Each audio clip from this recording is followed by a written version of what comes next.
ဆရာတို့ပြီးခဲ့တဲ့အခါတော့ဆရာတို့ခြေဝိုက်ကန်တော့အစင်းစင်းရှေ့ခြေနောက်ခြေဘယ်လိုကန်မလဲဆိုတာပြသွားတယ်เนาะဒီတစ်ခေါက်ကျတော့ခြေဆောင်ကျတော့တအားခက်တယ်အဲ့တော့ဆရာရှေ့မှာမင်းတို့ခြေဆောင်အချိုးဘယ်လိုချိုးရမလဲလှဲပြီးတော့ဒီခြေယူလက်ယူတွေဘယ်လိုယူရမလဲဆိုတဲ့ဟာအဲ့ဒီမှာပြခဲ့ပြီးသွားပြီအဲ့တော့အဲ့ဒီဗီဒီယိုနဲ့ပြန် link လုပ်ပြီးတော့ကြည့်ရမယ်เนาะအဲ့ဒီအဆင့်မပါဘဲနဲ့အခုအဆင့်ကိုတွားလို့မရအောင်เนาะအခုဆရာလွယ်တဲ့နည်းနဲ့ပြမယ်အသားဒီဘက်ကိုချိန်လာမယ်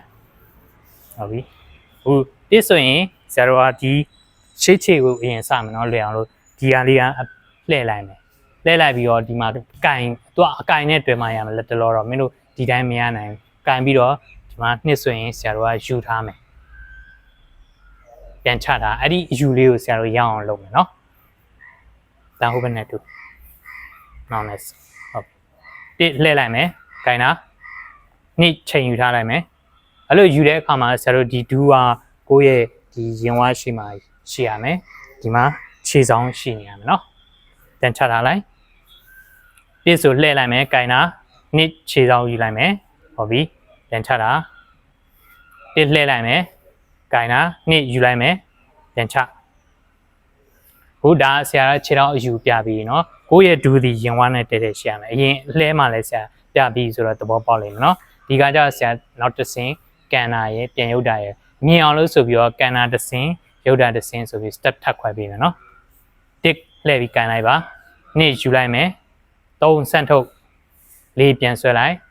ပြန်ချချိန်တာတစ်လှည့်လိုက်မယ်ကန်လိုက်နှစ်ယူမယ်3ဆန့်ထုတ်4ပြန်ဆွဲလိုက်5ပြန်ချတစ်လှည့်လိုက်မယ်ကန်တာနှစ်ယူမယ်3ဆန့်ထုတ်4ပြန်ဆွဲမယ်ပြန်ချလိုက်5ဟုတ်ပြီဒါဆရာအစင်စင်ပြတာเนาะခုဆရာတစ်ဆိုရင်လှည့်မယ်နှစ်ဆိုရင်တစ်ခါလေးကန်လိုက်မယ်เนาะဒါရှင်းနေတူလိုက်ဒီဘက်နဲ့တူဘယ်နဲ့တူတစ်ခါလေးကန်တော့မယ်เนาะတစ်လှည့်မယ်နှစ်ကန်တော့ပြန်ချိန်တာတစ်လှည့်မယ်နှစ်ကန်တော့ပြန်ချလိုက်တစ်လှည့်မယ်နှစ်ကန်တော့ဟုတ်ပြီဒီလောက်ဆိုရင်သဘောပေါက်လိမ့်မယ်เนาะအခုဆရာနောက်ချိန်နဲ့ပြမယ်နောက်ချိန်ဆိုတော့ရှေ့တော့ဆရာ white ကန်လို့ပဲဆရာတို့လွယ်အောင်လို့ဆိုပြီးတော့ B ကိုအရင်ကန်တဲ့ပုံစံပြမယ်เนาะအဲ့တော့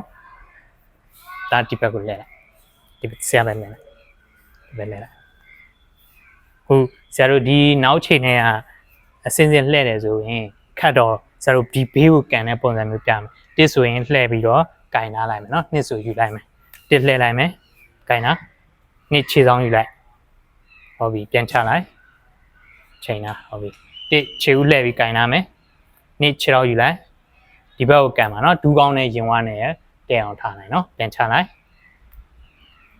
တစ်လှည့်ပြီးကင်တာနှစ်ဒူးယူလိုက်မယ်ပြန်ချလိုက်ခုဒီကောဆရာ3ဆိုစံတုပ်4ဆိုပြန်ဆွဲ5ဆိုပြန်ချသွားမယ်เนาะတစ်လှည့်ကန်လိုက်မယ်နှစ်ယူထားလိုက်3စံတုပ်4ပြန်ဆွဲလိုက်5ပြန်ချလိုက်ချိန်တာတစ်လှည့်ကန်လိုက်မယ်နှစ်ယူထားလိုက်3စံတုပ်4ပြန်ဆွဲလိုက်5ပြန်ချတာ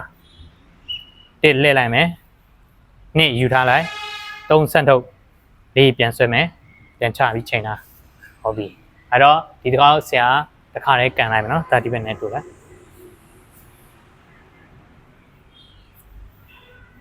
တစ်လှည့်လိုက်မယ်နှစ်ကန်တော့တစ်လှည့်မယ်နှစ်ကန်မယ်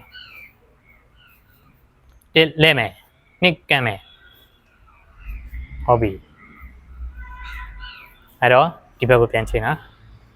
ဆရာတို့ဒါဆိုဘေးလိုက်ကန်လို့ရပြီဆိုရင်ဆရာတို့ရှေ့ကိုကန်လို့ရပြီเนาะအဲ့တော့ဆရာတို့ဒီခြေထောက်အယူဒီရှေ့ဘက်ကိုကန်မဲ့ဟာနောက်ချိန်တယ်လေအဲ့ဒါခက်လို့နောက်ဆုံးမှသွားတာเนาะတစ်ဆိုရင်တင်လိုက်မယ်နှစ်ဆိုရင်ခြေထောက်လှည့်ယူလိုက်မယ်အချိုးရင်ရအောင်လုပ်မယ်เนาะတစ်ဒူးဆွဲတင်လိုက်နှစ်လှည့်ချိန်လိုက်မယ်ပြန်ချထားလိုက်တစ်တင်လိုက်မယ်နှစ်လှည့်ယူမယ်ပြန်ချထားလိုက်တစ်တင်မယ်နှစ်လှည့်ယူမယ်ပြန်ချထားလိုက်ဟုတ်ပြီဒီတော့ဆရာတစ်ဆိုရင်တစ်ခါလေးလှည့်ယူလိုက်မယ်နော်တစ်ပြန်ချထားလိုက်နှစ်ပြန်ချထားလိုက်သုံးပြန်ချထားလိုက်ဟုတ်ပြီအဲ့တော့ဆရာတို့ဒီတစ်ခါလေးကန်လိုက်တော့မယ်နော်မင်းတို့ကတော့နေရာမှာကန်ပြီးဖြည်းဖြည်းချင်းကျင်ယူနော်ဆရာနဲ့ဆင်လို့ပြီးသွားမှဒီဟာရလိုက်မယ်နော်တစ်နှစ် 3ဟုတ်ပြီရပြီလေးပြလိုက်ဟိုပြခဲ့တဲ့ဥစ္စာကဆရာတို့ဒီအောက်ကနေအစင်းစင်းအချိုးလေးနဲ့ယူဘာလို့လဲဆိုတော့ဟန်ထိတ်မှုပါနေတာဟန်ထိတ်မှုရဖို့ဆိုရင်မင်းတို့ခြေထောက်တစ်ဖက်တည်းနဲ့ထိုင်ထားလေ့ကျင့်ယူရမယ်เนาะရှေ့မှာဆရာတို့ဗီဒီယိုတွေမှာအဲ့ဒါတွေရှိပြီးသားပါဒါကတော့ဘာမှအထွေထူးခက်တာမဟုတ်တော့เนาะအဓိက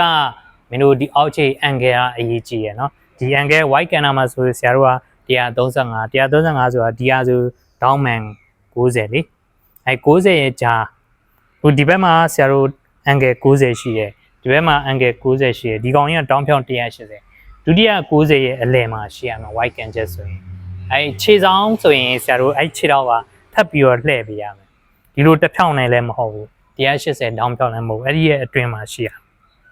ခြေဆောင်ဆိုရင်အဲ့ဒီဒီဂရီအချိုးမှရင်အပေါ်ပိုင်း angle အလှည့်ဟာမှားသွားတယ်အဲ့ဒီအောက်အခြေအလှည့်နဲ့အပေါ်ဥစ္စာနဲ့တော့ equilibrium ညီမျှနေရမယ်เนาะအဲ့ဒီတော့မှသူ body weight ကိုထိန်းနိုင်မယ်နောက်တစ်ခါအောက်ခြေယူဒီလိုဆန်းဆက်ညီထားတာမဟုတ်ဘူးသူကနည်းနည်းလေးမတိမတာရအောင်လေးထိန်းကုတ်တာအဲ့ဒါမှအောက်ခြေကုတ်အားလေးရှိတာကန်တဲ့အချိန်ပါလေဒါကတော့စပိုင်းဆိုရင်တော့ခက်တယ်ဒီခြေဆောင်ကဆရာတို့တော်တော်လေ့ကျင့်ပေးယူပါရဆရာစီမှာတော့ဆရာဒီလို step နဲ့ပြတော့တပတ်အတွင်းရတယ်တချို့ဟိုမလိုက်နိုင်တဲ့သူတွေလောက်တာတစ်လလောက်ကြာတာများသောအားဖြင့်တပတ်အတွင်းမှာရတယ်ခြေဝိုက်ခြေဆောင်ဆိုတာဆရာတို့ဒီမှာတင်ကြီးကအရန်ကို step ကြတယ်အစင်းစင်းသွားတာဖြစ်တဲ့ကြောင့်မလို့အသေးစိတ်သွားတဲ့အတွက်ကြောင့်မလို့လွယ်တယ်ဒီနည်းတိုင်းလေ့ကျင့်ယူမယ်ဆိုရလိမ့်မယ်နော်